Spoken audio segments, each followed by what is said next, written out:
Bienvenue chez Biogaz Technique Sud. Nous sommes équipementiers installés en Allemagne, dans l'Allemagne du Sud, depuis 1999. Aujourd'hui, je vous présente en direct de notre showroom l'agitateur appelé le Varibull chez Biogaz Technique Sud. Nous avons vendu actuellement à peu près 5000 pièces de Varibull dans toute l'Europe. Donc là, vous voyez le Varibull. Là, ici, c'est la partie extérieure en noir. Et la partie rouge, c'est la partie intérieure de notre Varibull.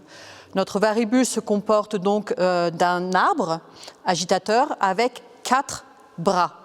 Ici, vous voyez le roulement qui se trouve à l'intérieur de notre arbre, donc dans le fermenteur. Cette partie va se placer ici, au bout de l'arbre, et la partie ici, plus épaisse, doit se trouver en bas pour supporter tout le poids et la masse de l'agitateur. Donc c'est une pièce très importante et qui est très solide et qui permet de soutenir l'agitateur, puisque ici, après les 4 pales qui vont être posées, on aura encore un support final pour supporter donc toute la masse de notre agitateur. La capacité pour l'agitateur à remuer la masse est à peu près de 53 000 cubiques par heure, puisqu'effectivement nous avons 4 pales, donc ces pales arrivent à tourner dans l'heure, à remuer à peu près 53 000 cubiques. Ce qu'il faut savoir aussi, c'est que donc nous avons 7 formes uniques de paddle, donc agitateur, de Varibull, une seule forme, une seule dimension, mais la hauteur peut varier en fonction donc de la hauteur de votre fermenteur, si c'est un 6 mètres, un 8 mètres ou un 10 mètres, et en fonction du diamètre, on pourra vous dire à quelle hauteur il faut placer l'agitateur, mais aussi le nombre d'agitateurs nécessaires. À ce fait, on a donc un tableau de configuration qu'on peut vous transmettre et cela vous permettra donc d'ajuster au niveau de la hauteur et de la quantité le nombre de paddles nécessaires. Donc maintenant, nous nous trouvons à l'extérieur de notre Varibull. Ça, c'est le support extérieur. Ce qu'il faut savoir, c'est que le Varibull peut être installé soit sur un fermenteur en béton ou un fermenteur en métal. Généralement, ça va être posé sur un fermenteur en béton. Mais si vous avez besoin de le poser sur un fermenteur en acier, ce n'est pas du tout un problème. À ce niveau-là, on a aussi des instructions, des montages, on a tout un sorte de papier qui pourra vous renseigner. Donc ici, c'est le support extérieur. À ce support extérieur suit le joint d'étanchéité. Cette partie est le cœur principal de notre paddle. C'est une partie très importante puisqu'elle va éviter que le substrat qui est remué dans le fermenteur ne ressorte. Donc c'est vraiment le cœur principal de notre paddle.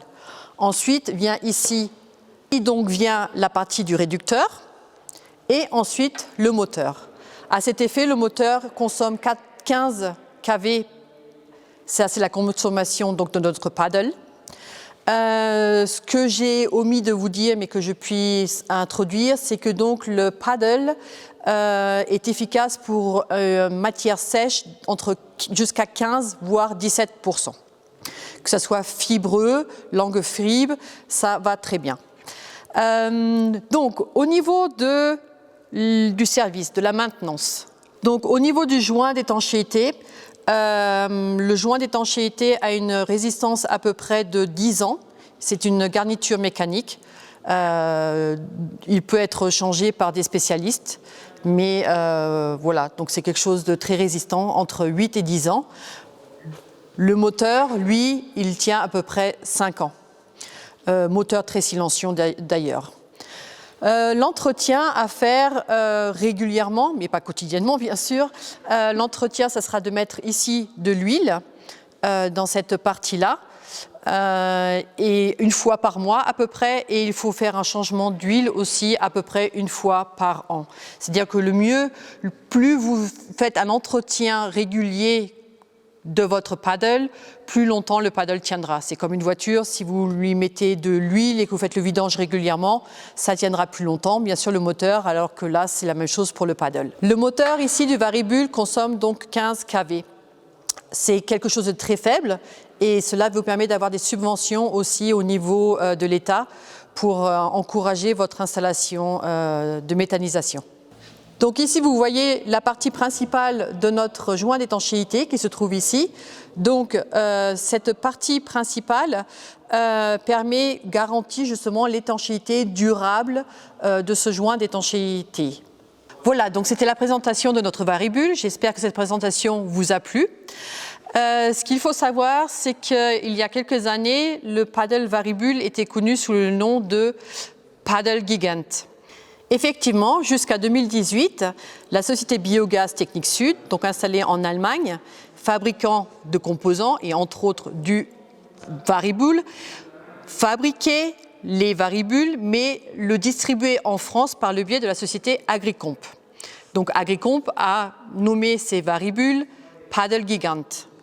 En 2018, nous nous sommes séparés de la société Agricomp et depuis, nous vendons nous-mêmes, sans passer par la société Agricomp, nous vendons nous-mêmes nos paddles. Donc ce sont les mêmes paddles qui ont été créés en 1999 par Monsieur Grégor et Clemens Mayer.